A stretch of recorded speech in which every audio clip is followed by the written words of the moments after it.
Bismarck and on that fatal day, the Bismarck started firing 15 miles away. We gotta sink the Bismarck, was the battle sound.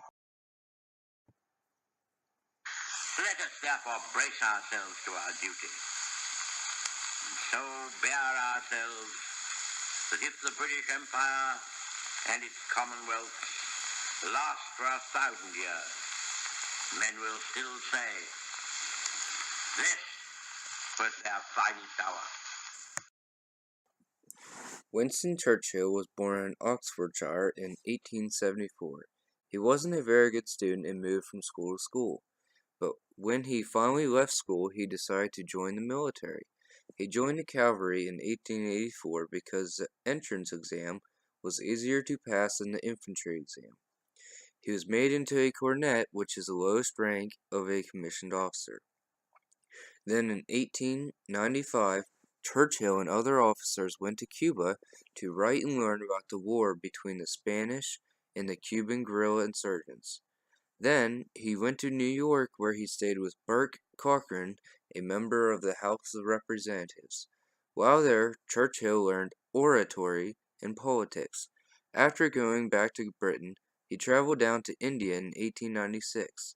While down there, he read great books like Plato's Republic and Gibbon's Decline and Fall of the Roman Empire.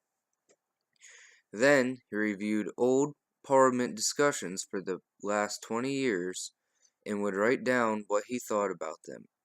Then he traveled to both Greece and Sudan, where he saw death and destruction.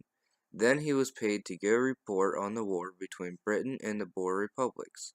He was captured by the Boer Republic and became a POW. Then he escaped and was a public hero in Britain. Winston joined the Conservative Party, but quickly changed to the Liberal Party after a Liberal Prime Minister was elected, and Winston became Under Secretary of State. Then he became the President of Board of Trade and tried to pass laws on minimum wage and labor exchanges for unemployed people to find work. Then he became the First Lord of Admiralty in 1911 to 1915.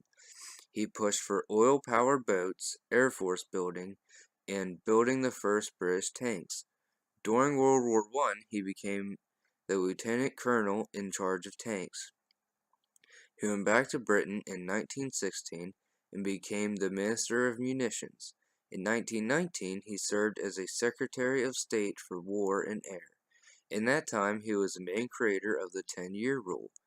In 1921, he became Secretary of State for Colonies and signed the Anglo-Irish Treaty, which made the Irish a free state. In 1925, he joined the Conservative Party and tried to make the gold standard, which ended terribly and everyone didn't like him for it.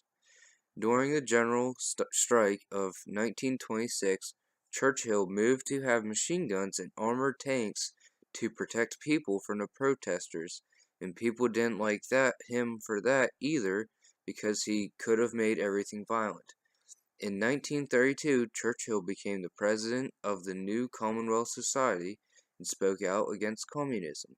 Then in 1939, after Britain declared war on Germany in World War II, Churchill became First Lord of Admiralty. After Prime Minister Chaplin resigned, the King and Chaplin appointed Churchill as Prime Minister. People in Britain wanted to make peace with Germany because of the bombing, but Churchill wouldn't have it. He also appointed himself as Minister of Defense and put planes into production. He helped Britain stay together throughout the Battle of Great Britain.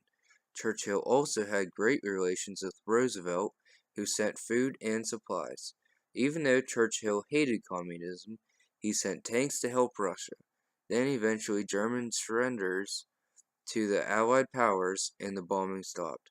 On May 8, 1945, he broadcasts to the nation, Germany has surrendered. He resigned as the Prime Minister and helped to create a new national government.